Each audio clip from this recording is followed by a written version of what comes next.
Ya, salam sejahtera. Jadi selamat pagi. Thank you yang telah subscribe channel YouTube Ishak bin Ismail. Jadi yang belum subscribe, tolonglah subscribe. Jadi pada malam ini saya bawakan sekeping duit shilling yang disebut sebagai duit shilling paling lama yang pernah dijumpai 1903. Jadi duit shilling ini membawakan ciri-ciri yang ada kaum Melayu, ada kaum Cina, bahkan boleh dikatakan lengkaplah kegunaannya untuk ketiga-tiga kaum di Malaysia ketika itu. Jadi kita berasa bahawa inilah pengaruh penjajah, mereka menjaga apa-apa faktor-faktor yang berkait dengan masyarakat. Jadi di situ juga memaparkan bahawa pada ketika dulu perpaduan yang diharapkan adalah bukan seperti yang ada hari ini. Jadi itulah masalah dulu. Masalah sekarang lain cerita pula. Jadi kita sama-sama semak ini adalah $1. Jadi menggunakan dolar pada ketika itu. Kita tak ada ringgit lagi. Jadi inilah bahan sejarah yang masih lagi cantik tepiannya dan bolehlah dilelong RM250. Jadi ada King Edward. Jadi kita ambil Edward 7 sahaja.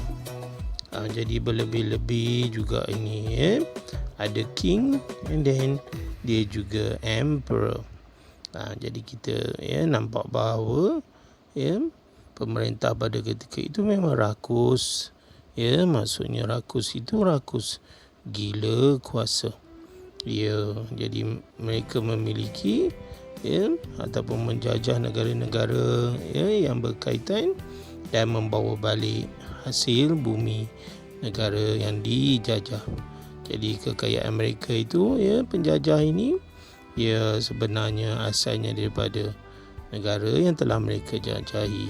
Jadi kesian tak kesian dalam menjajah negara orang and then membawa balik segala bahan bumi dan kekayaan hasil bumi negeri dijajah.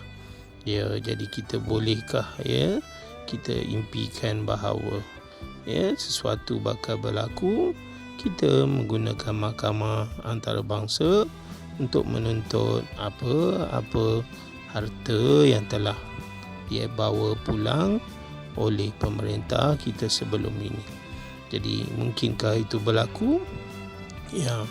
Jadi sukar diramal. Sebab bila masuk mahkamah antarabangsa, maka pengaruhnya pun adalah bersifat global.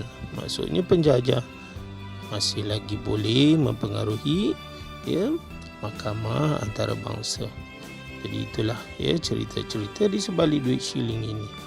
Jadi untuk sembang-sembang pada malam ini juga kita nak bawakan kepada satu kisah bahawa betapa rakyat ketika ini mengalami satu orang kata hantaman minda. Maksudnya rakyat sudah tidak lagi tahan dengan PKP yang terlalu panjang.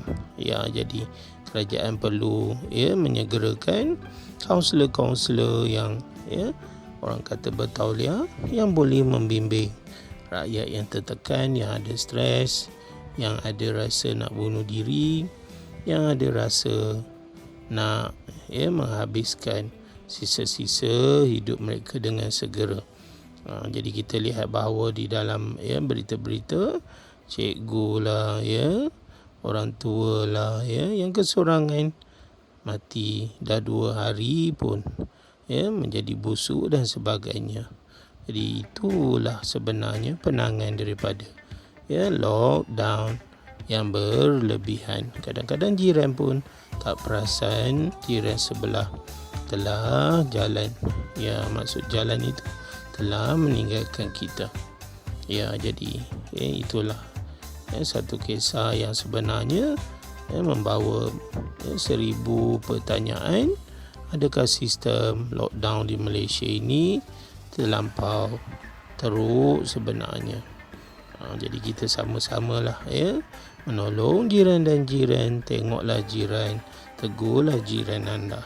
Ya, jadi kita juga merasakan bahawa ya, bantuan-bantuan yang telah diberikan sebenarnya telah bertindih-tindih. Jadi di mana nak letakkan ya, keadilan dalam keadaan ya, sekarang ini. M40 membayar cukai. Ya, jadi sudah tentulah M40 ini juga terkesan. Ya, dan duit cukai itulah kerajaan telah gunakan untuk memberi imbuhan bantuan kepada B40 dan golongan ya, yang lebih disebut miskin tegak. Jadi patutlah kerajaan juga memberi perhatian kepada M40 ini. All the best.